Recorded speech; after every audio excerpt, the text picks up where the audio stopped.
भाई, आप सबके प्रमुख इसरार भाई, हमारे साथ चलकर आए हुए बब्बे भाई, यहाँ के जिम्मेदार और हमारे नौजवान साथी, हमारे बुजुर्ग, बच्चों, अस्सलाम वालेकुम रहमतुल्लाहि बरकातहू।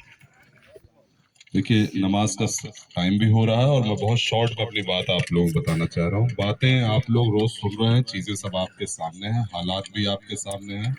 और कल हम सब के रहनुमा जनाब बैरिस्टर सदुद्दीन ओवैसी साहब आपकी सरजमीन पर आए थे और उनकी तकरीर को मुझे उम्मीद है कि आप सब लोगों ने सुना भी होगा।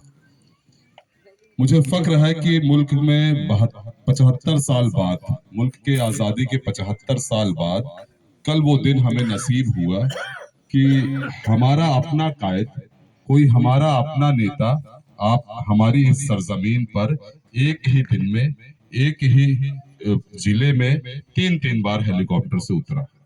हमें खुशी होना चाहिए कि हमारा कोई भाई आगे बढ़ा, क्योंकि हम प्रतापगढ़ वालों ने हमेशा ये देखा है कि अगर हमारा कोई एक भाई आगे बढ़ता रहता है तो दूसरा सोचता है कि इसकी टांग खींच लो, ये आगे ना जा पाए। और शायद इसी वजह से हम लोग एक दूसरे की टांग खींचते रहे और आज इस कगार पे पहुंचे हुए हैं।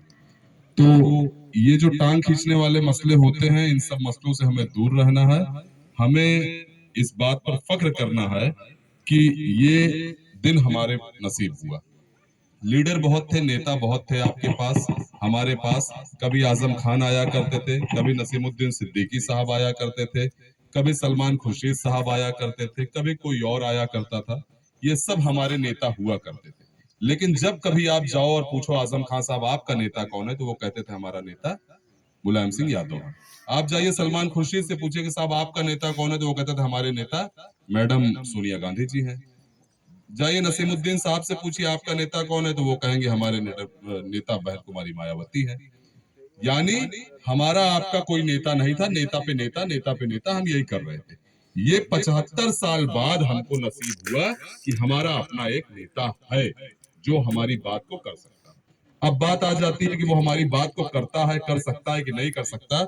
इस ऐवान में, जिस ऐवान में बैरिस्टर सदुद्दीन ओवैसी साहब हैं, वो अकेले हुआ करते थे। मेहनत, काविश, अपनी पूरी जद्दोजहद उन्होंने की और अल्लाह की मदद उसमें शामिल थी। आप देख लीजिए, औरंगाबाद में, महाराष्ट्र में वो अपने हैदराबाद से कदम बढ़ाते हैं, महाराष्ट्र की तरफ जाते हैं। औरंगाबाद एक ऐसी सीट है, हमारे तमाम नौजवान साथी, बुजुर्ग सब मुंबई में रहे, सब जानते हैं कि वो 22 साल से शिवसेना के कब्जे में वो सीट थी। अक्सरियत वहां पर हमारे गैर मुस्लिम भाइयों की थी। लेकिन जब आप दियानतदारी के साथ, ईमानदारी के साथ, अखलाक को पेश करते हुए किसी के बीच में जाते हैं, तो अल्लाह की एक गैबी मदद होती है और उस मदद के साथ आज इम्तियाज जलील साहब भी वहां से कामयाब होके 1 से 2 हुए। उसी महाराष्ट्र में विधानसभा का चुनाव लड़ते हैं, वहां से हमारे 2 विधायक पिछली बार भी थे और 2 विधायक आज भी मौजूदा हालात में हैं। अपने कदम को और आगे बढ़ाते हैं और बिहार की तरफ जाते हैं, 20 सीट पर चुनाव लड़ते हैं और उसके बाद 5 विधायक वहां से जीतते हैं। बात ये होती है कि क्या जरूरत क्या है। तमाम पार्टियां हैं, वहां लालू प्रसाद की है, वहां शिवसेना है और वो नेशनल कांग्रेस, राष्ट्रवादी कांग्रेस है, यहाँ पर मुलायम सिंह यादव की पार्टी है और दूसरी पार्टी। क्या जरूरत है ओवैसी साहब क्यों आते हैं इनका वोट बांटने और बीजेपी को मजबूत करते हैं? ये लोग कहते हैं। मैं आपके सामने बड़े जिम्मेदारी के साथ एक बात कह रहा हूं और आप उसको सोचिएगा, अपने जहन पर गौर करिएगा कि इसी मुल्क में, इसी हिंदुस्तान जैसे मुल्क में तमाम सारे मसले हुए। मसले एक नहीं, बहुत सारे मसले हुए। मसले तो यहां तक होने लगे कि आज वो दिन आ गया कि हमारी बहन बेटियों के सर से हिजाब खींचा जाने लगा, हमारे बुजुर्गों के सर से टोपियां उतारी जाने लगी, उनकी दाढ़ियों को पकड़ के नोचा जाने लगा, हमारे बच्चों को कत्ल करके, पुलिस वाले कत्ल करके 4 फीट की टोटी पर टांग दिया करते हैं और उसके बाद कहा करते हैं कि इसने आत्महत्या कर ली। कोर्ट में जब वो पिटीशन फाइल होती है तो कोर्ट बताती है, कोर्ट को ये दिखाई देता है कि प्राइमा फेसी कहीं ना कहीं इसमें प्रथम दृष्टया कुछ गलत हुआ है। आज 4 दिन पहले उस बच्चे की कब्र खुदवा के कोर्ट के आदेश पर उसका पोस्टमार्टम किया जाता है। हुआ कि नहीं हुआ?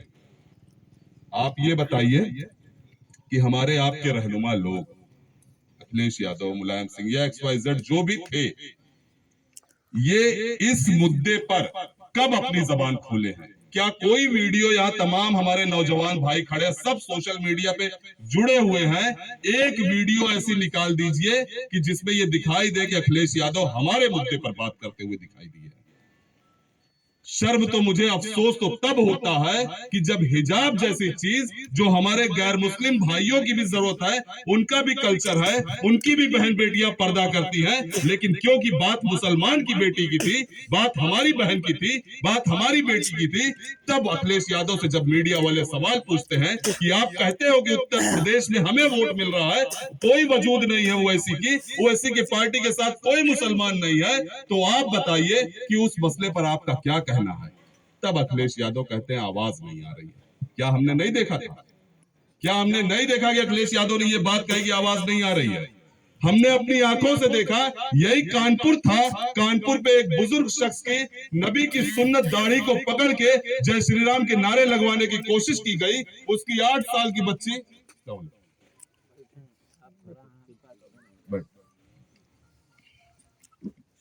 उसकी 8 साल की बच्ची उससे लिपट जाती है, रोने लगती है, कहती है नहीं मेरे बुजुर्ग बाप को छोड़ दो, छोड़ दो। लेकिन वो फिरका परस्त लोग उसकी दाढ़ी को नोचते रहते हैं, मारते रहते हैं, उसे लेकर जलील करते रहते हैं। पुलिस में शिकायत जब की जाती है, पुलिस मजबूरन गिरफ्तार तो करती है, लेकिन दबाव में आके सुबह बगैर मुकदमे के छोड़ने का काम करती है। क्या ये नहीं हुआ? अखिलेश यादव उसी कानपुर में एक गुप्ता जी को पुलिस वाले वहां पर होटल में पीट के मार देते हैं। गुप्ता जी की बेवा औरत चिल्लाने लगती है, लोग उसके साथ जुड़ जाते हैं और अखिलेश यादव 1 करोड़ रुपए का बगैर सरकार के उसको मदद करते हैं। योगी आदित्यनाथ मदद करते हैं, दीगर पार्टियां पैसों से मदद करती हैं, मुकदमा लिखा जाता है, बीवी को नौकरी दी जाती है, सब कुछ होता है, लेकिन आपके साथ जुल्म होता है तो कोई आवाज उठाने वाला नहीं रहता। इसी प्रतापगढ़ की सरजमीन पर क्या क्या नहीं हो गए।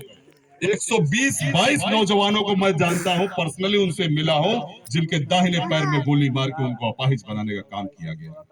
क्या इसी विश्वनाथगंज की सरजमीन पर इश्तियाक नाम के टेम्पो चालक को उठाकर पुलिस, सोराव की पुलिस रात में लेके गई और उसके पैर में फर्जी तौर से एनकाउंटर करके अपाहिज नहीं बनाया गया? कहां थे वो विधायक लोग? कहां थे ये जो आज आंसू बहा रहे हैं, जो आ रहे हैं कह रहे हमें टिकट नहीं मिला और आंसू बहाए, और कुछ हमारे रहमदिल भाई उनके साथ जुड़ गए और अखिलेश यादव और मुलायम सिंह यादव को भी गाली देना शुरू कर दिया। मैं आप लोगों से बड़ी जिम्मेदारी के साथ कह रहा हूं कि हम रहमदिल जरूर रहें। मैं ये नहीं कह रहा हूं कि रहम नहीं होना चाहिए, लेकिन अपने दिमाग का इस्तेमाल करें, अपनी नजरों का इस्तेमाल करें, अपने भाइयों के साथ, अपने बहनों के साथ, अपने बुजुर्गों के साथ हो रहे जुल्म को भी एहसास करें, उन पर भी रहम करें। अगर हमें उन पंडित जी पर रहम आ रहा है तो मुझे कोई ऐतराज नहीं है। अगर कोई उनके लिए अपना दामन फैलाकर वोट मांग रहा है तो मुझे कोई ऐतराज नहीं है, मांगते रहो वोट। लेकिन कभी जब वो बन जाए विधायक तो सवाल पूछ लेना। नहीं पूछेंगे सवाल, क्योंकि सवाल तो वो नहीं पूछते हैं। शकील भाई का टिकट मेहनत बहुत उन्होंने किया था, क्यों नहीं टिकट उनको दिया गया? सयाद अली चचा बड़ी मेहनत किए थे, उनको टिकट नहीं दिया गया। किसको दिया गया? वहां से एक अपराधी को यही अखिलेश यादव विनोद दुबे को टिकट देने का काम करते हैं। जब वहां के मुकामी लोगों ने उसका विरोध किया, तब जाके यहाँ के जो बीजेपी में और उसके गठबंधन में थे विधायक, उनको टिकट देने का काम किया। लेकिन शकील भाई और सयाद अली चचा में उनको जो है नहीं नजर आ रहे थे समाजवाद। क्या ये बात नहीं हुई हमारे आपके सामने? हम और आप समाजवादी को अपना मानते हैं।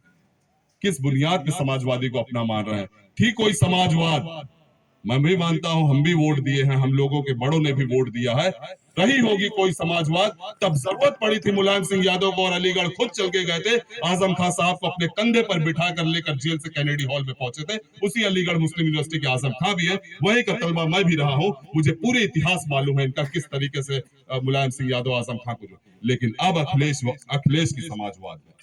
अखिलेश की समाजवाद में अखिलेश अगर इस बार चुनाव जीतते हैं तो मैं दावे के साथ कहता हूं कि अखिलेश ने योगी के रास्ते पर चलने का, मोदी के रास्ते पर चलने का काम किया है, उनको रास्ता मिल चुका है। अगर वो कामयाब हो जाएंगे तो दोबारा फिर वो आपको कभी पलट कर नहीं देंगे। याद रखिए, कभी सियासत ऐसी भी होती है कि हमको हराना पड़ता है। ये मैं नहीं, बहुत बड़े इंसान जो यहाँ राजनीति किए हैं, और आज हम ही लोग कहते हैं कि देखा भाई चमार बिरादरी के जवान है, अगर वो वोट दे जाते तो उनका मसीनी पर सिर्फ हाथिन दिखात है।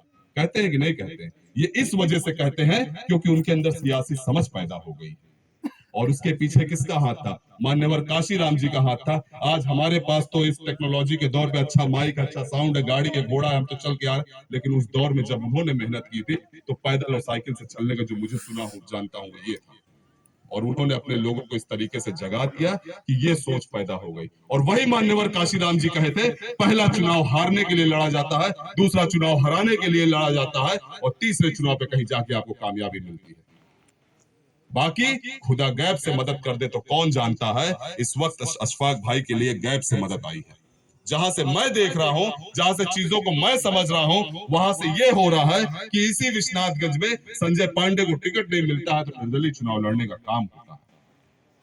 वोट किसका काटेंगे? काटेंगे तो काटे, जिसका काटे, हमसे क्या मतलब है। समाजवादी के एक साहब आए हैं, उनको कोई जानता नहीं, और जानता भी है तो उनके इतिहास को जानता है। क्या गाबी जैसे गांव की घटना जो हुई थी कोई नहीं जानता है? क्या वहां पे क्या जुल्म किया गया था कोई नहीं जानता है? कैसे कोई वोट उनको करेगा? दूसरे एक साहब आए हैं, जीतना लड़ रहे हैं चुनाव, हमसे कोई मतलब नहीं है, ठीक है, जो कुछ भी होगा होगा। जिसको दिखती होगी कि महंगाई, जिसको दिखता होगा कि उसका आरक्षण जा रहा है, जिसको दिखता होगा कि उसकी नौकरी जा रही है, जिसको दिखता होगा प्राइवेटाइजेशन हो रहा है, जिसको बीजेपी हरानी होगी वो हराए। हमने बीजेपी को हराने के लिए 2014 में भी वोट किया, 2017 में भी वोट किया, 2019 में भी वोट किया, 75% हमने वोट किया। सपा बसपा के गठबंधन में यही चुनाव लड़े थे, और सपा बसपा के गठबंधन में हमने अपना पूरा वोट दिया। उसके बाद भी 5 सीट अखिलेश यादव जीत पाए थे। कहां की सीट जीत पाए थे? संभल की सीट जीते थे, शफीकुर रहमान बर्क की शक्ल में। कहां की सीट जीते थे? मुरादाबाद की सीट जीते थे, एसटी हसन की शक्ल में। रामपुर की सीट जीते थे आजम खान साहब की शक्ल में, और खुद आजमगढ़ से सीट जीते थे अपनी शक्ल में अखिलेश यादव वहां से जीते। उनके बाप मुलायम सिंह, यही 5 सांसद है। लेकिन उसी पार्लियामेंट में जब यूएपीए जैसा कानून बनाया जाता है, जिसमें हमारा भाई जामिया में पढ़ने वाला वो उमर खालिद नाम का एक बच्चा जो पढ़ता था, आप सब सुने होंगे, जब भी कन्हैया कुमार का नाम आता था तो उसके साथ उमर खालिद का नाम आता था। कन्हैया कुमार तो आज कांग्रेस के बहुत बड़े लीडर बन गए, लेकिन उमर खालिद पर यूएपीए लगा के जेल में डाल दिया गया। पिछले 2 सालों से मेरा भाई जेल में है। आप बताइए कि कौन आवाज उठाया उसके लिए? क्या शर्जील इमाम जेल में नहीं है? क्या महीनों इसी सीएनआरसी के नाम पे प्रोटेस्ट हमारी बहनें वहां करती रही, और पूरे हिंदुस्तान नहीं, पूरे दुनिया में प्रोटेस्ट उस काले कानून को लेकर हुआ था। लेकिन अखिलेश यादव की जबान एक बार खुली, आज किसानों ने जो अपनी जान गंवाई, इतना बड़ा प्रोटेस्ट किया, उस पर हर्जाना और मुआवजे की बात अखिलेश अपने मैनिफेस्टो में लिखते हैं। 22 मुसलमान बच्चों का कत्ल कर दिया गया सीएनआरसी के प्रोटेस्ट के नाम पर। उन बच्चों के बारे में क्यों नहीं सोचते हैं अखिलेश यादव? उनसे पैसा रिकवर किया गया। योगी की सरकार ने कहा कि इन्होंने बड़ा नुकसान किया प्रोटेस्ट में, बहुत सारी आगजनी की, तोड़ दी सरकारी संपत्ति को, इनसे वसूली की जाएगी। उसके नाम पर उनके घरों को वसूली किया गया, घरों को सीज कर दिया गया, घरों को जब्त कर लिया गया। और उसके बाद कोर्ट में जब पिटीशन पड़ी तो आज 5-6 दिन 8 दिन पहले जजमेंट आया है कि कोई रिकवरी नहीं होगी, और अगर कोई रिकवरी सरकार करी है तो उसका पैसा वापस करे। ये बात भी आप लोग देखे होंगे, जानते होंगे। कोर्ट को एहसास हो रहा है, लेकिन हमारे आपके रहनुमा, जिसको हम जो उम्मीद लगाए बैठा है कि हमारा वोट उसको मिलने जा रहा है, वो एक बार भी अपनी जुबान से नहीं कह रहा है कि नई सीएनआरसी के नाम पर गलत मारा गया। उन 22 बच्चों को भी मैं उनको हर्जाना भुगताना देने का काम करूंगा, मैं भी मुआवजा दूंगा। लेकिन क्यों कहेंगे? इसलिए नहीं कहेंगे